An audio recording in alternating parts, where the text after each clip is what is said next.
Good morning, students. Next part of the lesson, Parliament and Central Government. Already we discussed about Parliament. So this is the Parliament House, which is located in Delhi. We are having two houses. One is Parliament, another one is Rajya Sabha. So let us discuss about the elections in the Parliament. So the first elections to Lok Sabha. So after independence, so we conducted first elections in 1952. Before independence also, Britishers conducted elections in the year 1937 and 1939. So after independence, we conducted elections in 1952. Okay, so at the time, our India adopted universal adult franchise system. What is the meaning of universal adult franchise system? So in this system, every citizen who are completed 18 years, who are above 18 years of age, had the right to vote. So at the time of independence, it is 21 years actually, but now who are completed 18 years, so every citizen can have the right to vote. Okay, so at the time there were 17 crore 30 lakh people have the right to vote. So for most of them, so that was the first opportunity to vote. And even most of the people are illiterate and they don't know how to write and read also. And those were lived in rural areas. So it is very difficult. So to conduct elections in this much huge country. And also the first elections were very difficult to conduct in our country. Okay, so some people said the elections are a leap in the dark.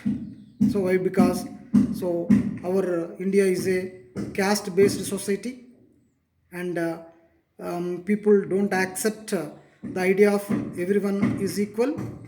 But according to universal franchise system, everyone have the equal right. Okay, but some people had hope that Indians should participate in elections. Those were already participated in national movement to get freedom from the Britishers.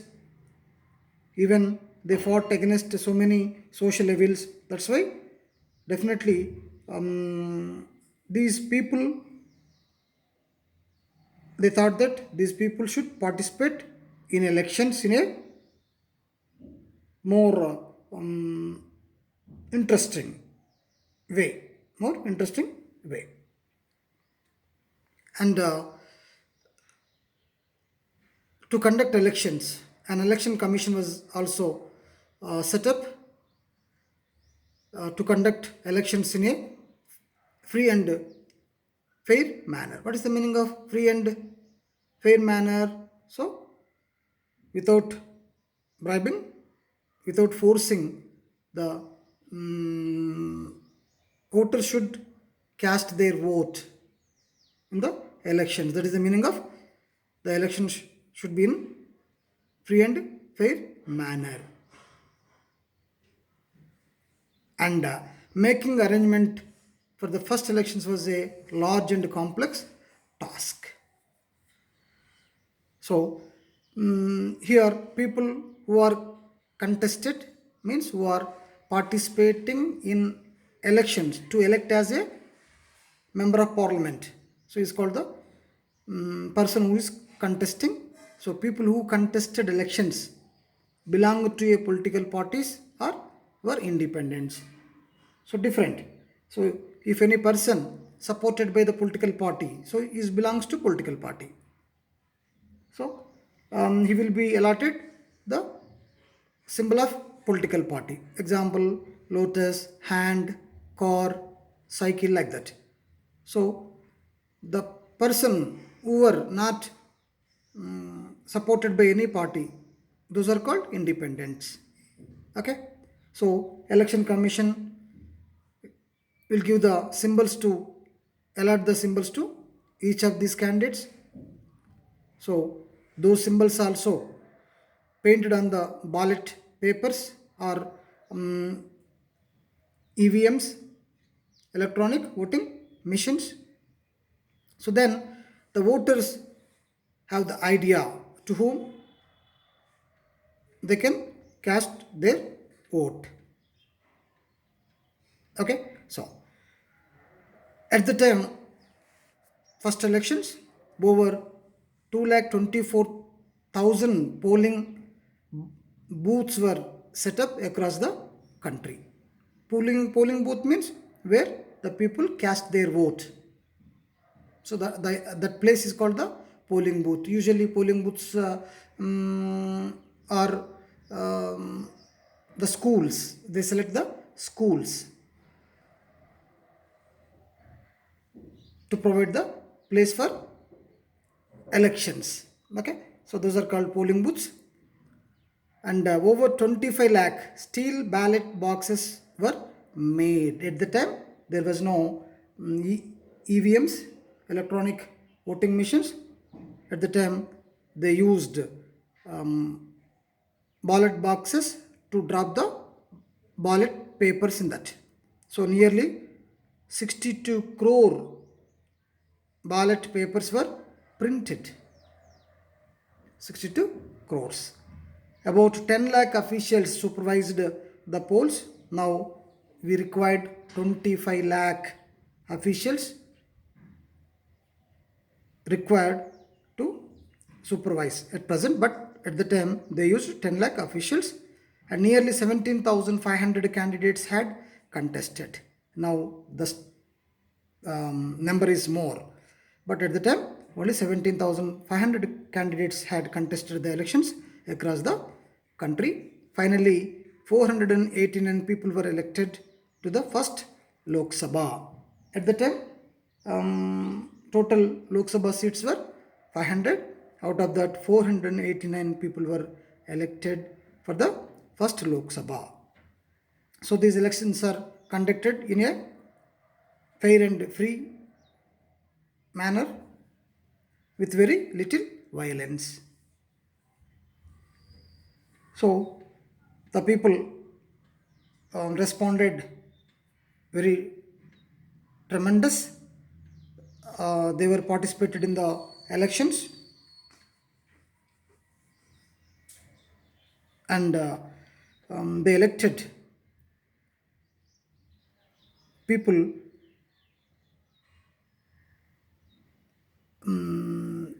to who can do better to them. Okay.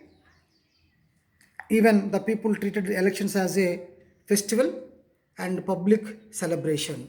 Of course, in India, the elections are the one of the big festival. Okay, so we celebrate almost 1.5 month. So at the first elections, the people celebrated like festival, and they dressed up for the occasion in festive clothing. Women wore their silver jewelry. So like that they celebrated first elections. So in that elections, 40% women participated out of 100. Nearly 40% women participated in these elections, and 46 eligible voters out of 100. 46 eligible voters exercised their power to vote. Even now also very little percentage of people are participating in elections. Most of the people thinking that that is the day of holiday. Okay, so at the time 46% eligible voters participated in the elections. So here some words given. So here candidate. So what is the meaning of candidate? Who participated in elections to elect as a MLA or MP is called a candidate. So constituency. So total state or India divided into number of MP constituencies. Like Telangana is having 17 MP constituencies. Like that, every state divided into different constituencies. For every constituency, one MP will be elected. So ballot. So ballot paper means to cast our vote. So the candidates' names will be printed on the paper. So that is called the ballot. So EVM, at present we are using EVM, electronic voting machines instead of ballot papers.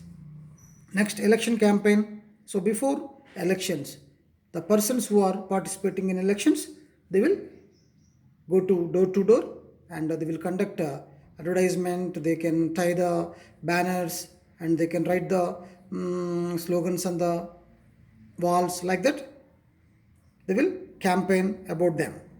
So election commission to conduct election. So one election commission is there it is a autonomous body which is appointed by the president. At present we are having 3 election commissioners. One is chief election commissioner and another 2 are election commissioners. So previously only one commissioner was there. At present we are having 3 election commissioners. Next, voters list.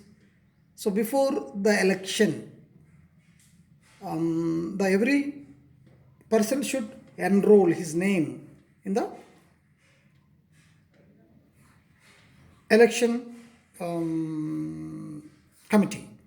So then they will get the voting right. So before elections, the voters list will be provided in panchayati offices or municipal offices to verify is the candidate name, the person who are going to cast their vote, their person name is there or not there, we can check. Next, procedure of voting. So already know. So at the time of election day, the voters should visit the polling booths and they should cast their votes. Free and fair elections without bribing, without forcing the people. So that is the meaning of free and fair elections. Clear? So challenges in conducting free and fair elections. It is very difficult.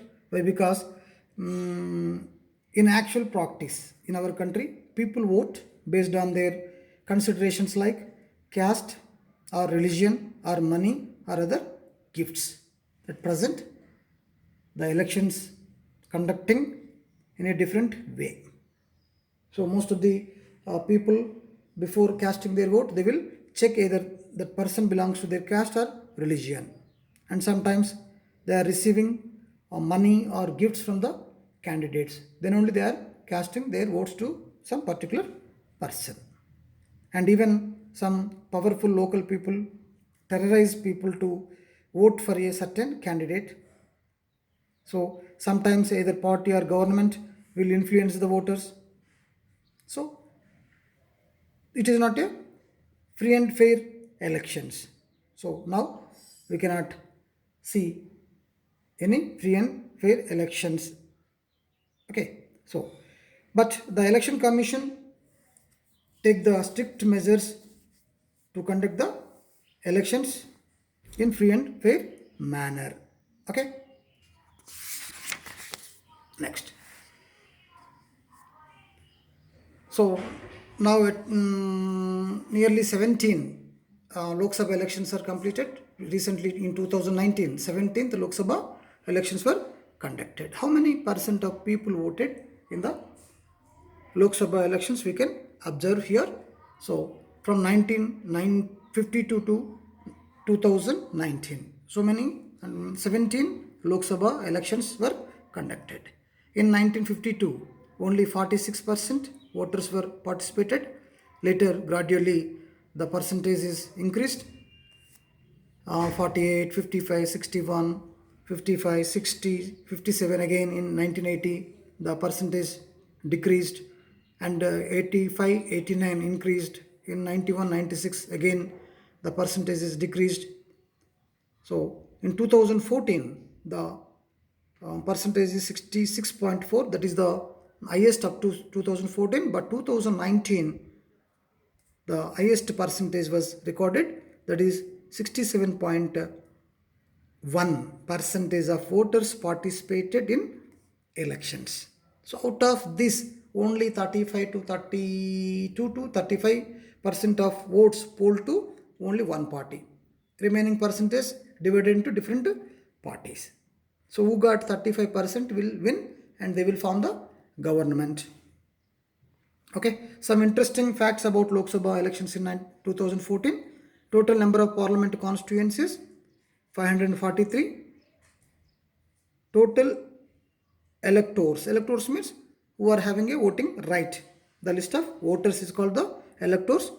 83 crores 41 lakh 1479 means more young people are there in our country. Next, number of candidates contested in elections 8251. Male candidates contested 89%, women only 11%. Number of polling stations set up 9,30,000 above. Number of candidates who lost deposit means minimum votes. They didn't get minimum votes. That is called last deposit. And polling staff deployed used 1 lakh above. Total number of political parties contested 464. We cannot see these much political parties in any country. So here we are following multi, not a dual party system. We are following multi-party system. Total number of political parties contested 464 political parties are registered in our country. Okay, so next. So how the laws were formed? Here, Parliament frame the laws for whole country. Those are three types. One is central list, state list, and concurrent list. So all the responsibilities divided into three list, central list. So in central list, the Parliament make the laws, so that is applicable to whole country. So example on telephone, postal system, defense, and military. So related these departments, so central government make the laws. State list, so here state list only the state government made the laws by state legislative assembly. So these laws will be implemented in a particular state only. So these laws won't be applicable in any other states. Okay, so sales tax or education. Okay, so these are the list of state. Next, the concurrent list.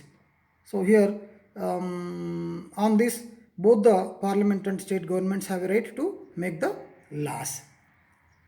Both the parliament and state legislative assemblies can make laws. Example, this is called central list. So example, education, electricity, factories, industries, labor, forest. Okay, so example, if you take the education, so most of the some institutes run by the central government in state level. Example, Kendriya Vidyalaya, central schools, CBSE schools. So these schools run by central governments, and some schools run by the state governments. That's why state government have right to make laws and central government have right to make laws. But if any contradiction between the laws passed by the state and central government, so then the law made by the parliament takes precedence over the law made by the state legislative assembly. So like that, the laws can make by central and state governments based on the priority. Next, the president and the vice president. Who is the president? At present president of India, Ramnath Kovind. So he is the president, and vice president is Venkaiah Naidu. Already you know that former president is Pranab Mukherjee. Okay, so how these president and vice presidents are elected? So the presidents and vice presidents elected indirectly, not by the voters, not by the direct elections. So the MLA of all states, MLAs of all states, and the members of the both the houses of parliament, ante Rajya Sabha and Lok Sabha, the members of Rajya Sabha and Lok Sabha plus MLAs together elect the president. So president not elected by the voters directly. So the president is elected by MLAs, MPs and Rajya Sabha members. So both the houses of the parliament elect the vice president. So vice president will be elected by only Lok Sabha and Rajya Sabha members, not MLAs.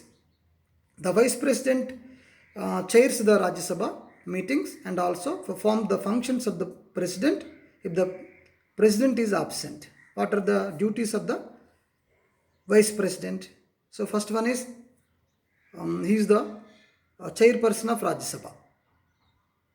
Okay, so he will conduct under the leadership of vice president. Next, another important function is when the president is absent, means when he went to other countries or when he was not good to perform his duties, at the time the vice president perform the functions of the president. So after the laws are passed by the parliament, either bill, either law, after discussing in the Lok Sabha and Rajya Sabha, those bills will be conducted voting and passed by the parliament as well as Rajya Sabha later. So after passing these laws, they can come into force only after the president gives his or her assent by signing them. So after signature of the president only, the bill will become the law to implement in central level or state level. Okay, next, the Council of Ministers and Prime Minister. So who is the head of the parliament usually? So who are having more number of seats, MP seats in the parliament, will become the Prime Minister. Okay, so the Prime Minister and Council of Ministers means group of ministers chosen from among the members of parliament from Lok Sabha and Rajya Sabha. So the role of parliament is, one is to make laws and another one is to select the Prime Minister. So these are different roles are there. One is legislative, another one is executive. Legislative means preparing laws. Executive means to run the government. So different functions are there in parliament. So the Prime Minister and the Council of Ministers in charge of large number of ministers, and they have a huge staff of government employees who work under them. Okay, so people, some members from the parliament selected as a ministers to help to the Prime Minister to run the government. So all decisions of the government of India are taken on the name of, in the name of the president. So because he is the head of the parliament, head of the executive body. The president is the head of the executive body. Okay. The president acts according to the advice of the prime minister and the council of minister. So in India, president doesn't have more powers.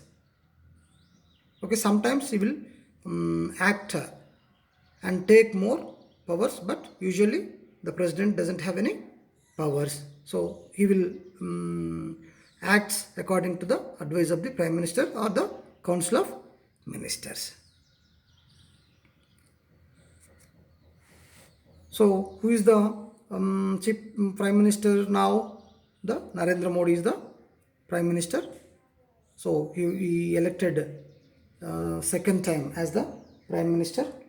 Before the Narendra Modi, the Manmohan Singh was the prime minister. He was also elected twice. Okay. So the leader of the party that wins a majority in the Lok Sabha is invited by the president and appointed as the prime minister. Okay. So the prime minister selects some persons from the parliament as cabinet ministers. So every department has one cabinet minister, like foreign affairs, finance, home, defense, railway, industry, agriculture, education, health. So every department has the one minister. Each of these areas is overseen by the ministry headed by the minister. So under the minister, so some officials will be there. So these large number of officials headed by the secretary. So those will help to the minister to perform his duties. So they will implement all the laws were made by the parliament in our state level. So they will prepare policies. They can prepare new laws, and they can change the old laws and policies and get them approved by the parliament. Okay, so those are the duties of the prime minister and cabinet ministers. Clear? Next, here you can see the first Lok Sabha elections in 1952. Congress won 364 votes. Communist seats, Communist 23, Socialist 12, Kishan Mazdoor Praja Party 9, Janasangh 3, Hindu Mahasabha 4, Rama Rajya Parishad 3, other parties 30, independents 41, total 439 elected. Okay, so later, after 3-4 decades, remaining parties also became strong, and they competed with the Congress at the beginning in 1952, and later also in consequent 3 elections, the Congress was only won the majority of the seats, and they found the government. The first prime minister is the Jawaharlal Nehru was the first prime minister. Okay, so like that, so elections were conducted in our country. So these are the rights of the Lok Sabha. Clear? So with this, lesson is completed. So write your own notes and send to me. Thank you.